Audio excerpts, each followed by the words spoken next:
Good day, folks. If you want to see more turns for this match, you can follow the link in the description of the video to the playlist that has the rest of the turns. And now here is the turn. Yellow increases population and builds another drama. And increases population again. Develops riflemen, plays patriotism, upgrades to riflemen, and upgrades to an iron, and takes urban growth. So there's a lot of stuff. One discontent worker still. Blue tries an aggression against yellow, and yellow defends without sacrificing anything to the castle. Blue upgrades a farm, takes modern infantry, upgrades a mine, and that's their turn. So, our turn. We are not strongest nor weakest. Cold War would be good. Arms industry would be fine. I think we'd all just get 2. And refugees is fine. I don't think I'm going to be able to get stronger in the short term in this situation. So I think it's fine to play an event. Not becoming stronger means international negotiations is probably not a good idea.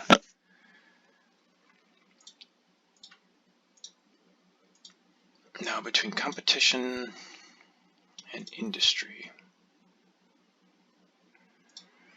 Industry's better now. I wouldn't be too surprised if someone upgrades past me in this game.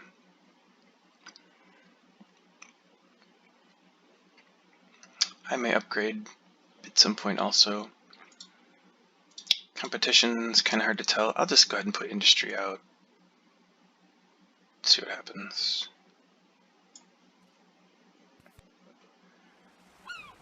Autonomous territory.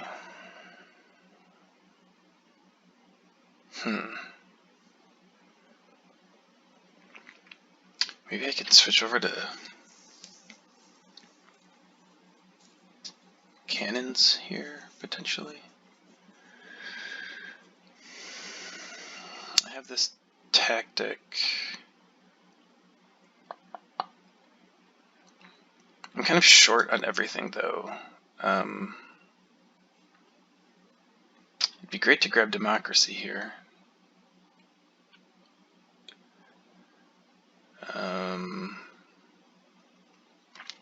But if I researched cannon, I would not be able to research democracy. Unless I took the science, and that'd be 23. I'd have just enough, but then I don't have the resources to get 2 cannons. If I took the resources, I don't have the science to get both, but that's fine. I could get just cannon without democracy, but I don't have the food to get 2 people. I can grab 1 here and pull 1 off of here. So if I sent 2 things, I could find 2 people to send over to cannon.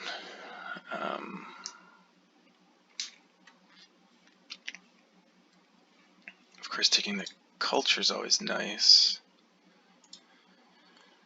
Whew. I'm not sure who I want to win this.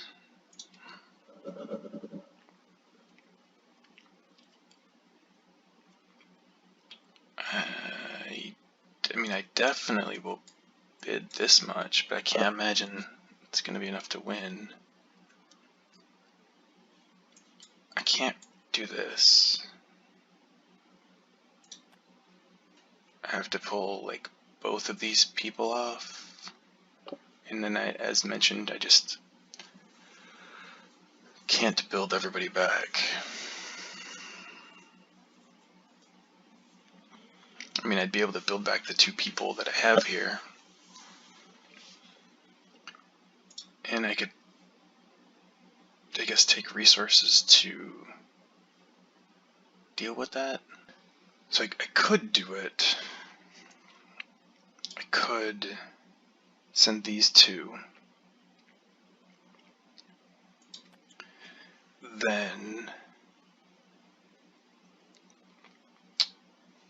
on my turn, take democracy, research it. So I would be at 4 civil actions then. I can increase population if I take food, and destroy a bronze, rebuild the knight and the warrior for 5. So my resources go to 4. That gets me back up strong enough to defend. And I used my cards, and I did all of that for, I guess, just the civil actions at that point. I mean, that little bit of food's really just getting used to replace the units, and I'm using my resources there. I just don't think that's worth it. I'll go to 7. I can't go higher than that in this situation.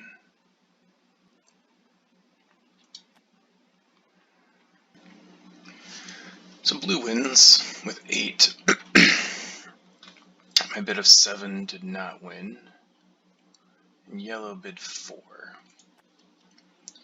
And wow, blue sent away a lot of stuff. 2 knights and a warrior. And then took the food, I think. Yeah. 9 food, because they can get 2 population back, but...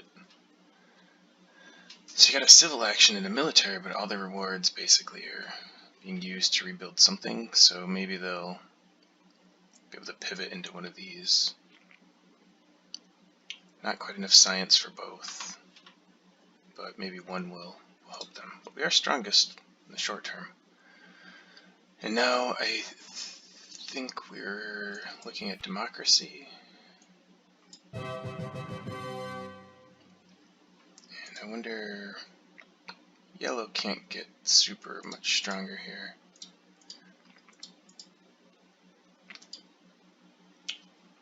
And so we have some Cold War refugees coming out, that's good. At this point we'll tie on arms industry if anyone plays an event. And then from here, so I think there's a bunch of yellow cards here just trying to trick us. You know, this revolutionary idea is right here. There's the reserves. Mechanized agriculture right here. There's rich land, breakthrough, efficient upgrades. So just think if we took, you know, I don't know, all 3 of these, we could upgrade this twice, break through into something, and then not make any more population. The problem being, yellow won't take selective breeding or mechanized ag, but blue will have the choice of selective breeding for 1 or mechanized agriculture for 1. And I think there's just too much risk here that they take mechanized ag, and then the next one doesn't come for a long time, and we're just stuck with no food.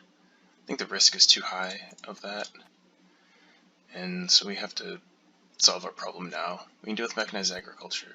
We can do that. Develop it for all of our science. We don't make a ton of science, but it would be all of it. We hopefully will get Cold War, but that's not guaranteed. And if we did mechanized ag, we pulled one of these bronze down and built it, we'd get 5 food a turn. It'd only be 1 blue token on mechanized ag. And then that might put us in a position to make a play for International Red Cross, because we'd be getting 5 food a turn, which is a lot. I don't think that's worth it, though. I think as much as I don't want to let these yellow cards go, as much as I don't want to take selective breeding in H3 with mechanized ag on the board, I think this is what we need to do here. You can break through into selective breeding, get a little bit of our science back. Hopefully we get Cold War. We can get a couple of selective breedings going. It will, you know, it's going to cost 2 civil actions to upgrade. And then we'll increase our food production by 4 through that, and it will cost us 4 each. And then getting to mechanized ag, you can leave 1 population there, increase your food by 4 if you had it for the same. Actually cheaper, right? Yeah, because it costs 8 to get into 2 selective breeding. It costs 6 to get into 1 mechanized ag, so it's 2 resources cheaper, it's a civil action cheaper, and you can pull a resource off if you're here. The problem is the increased science that it takes. It basically would cost me, it's the same civil actions because it's 2 here, 3 here, but it would cost me 2 extra science plus 3, so it's 5 extra science for this, in a time when I don't have a lot of science. I mean, nobody does, but I don't either. And selective breeding will get me, I think, the population I need. I'll be getting another problem with mechanized ag. If you just upgraded 1, your food production would be 4. Because you'd be increasing from 1 to 5, so your food production is 4. You can't put 4 on it, so you're going to get 4 blue tokens down here every time. That's going to be really hard to deal with corruption-wise. With selective breeding, if we upgrade twice, we'll be producing 4 food also, but it'll be 2 tokens each time, which is a little easier to deal with corruption-wise. It's probably not a big deal, because if you had 4 tokens, you just increase population each time. But that only works for a while. So either way, I think the extra science here is worth it. We're not going to get this revolutionary idea.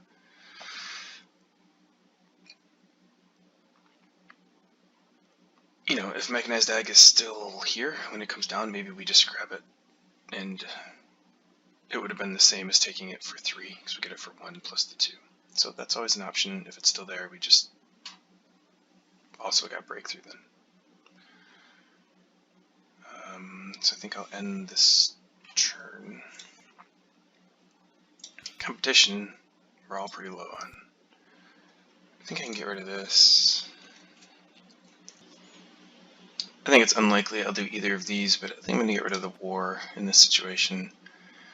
I can use the aggression a little more tactically as needed to maybe push cards out of people's hands or something, and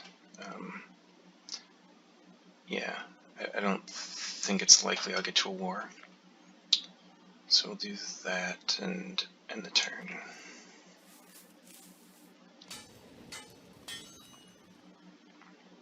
Yeah, I got a tactic. Cannon, rifleman, need some tanks. Got another aggression. So both tanks are in. Having the science to get them will be interesting. Here's Pierre as well. And professional sports.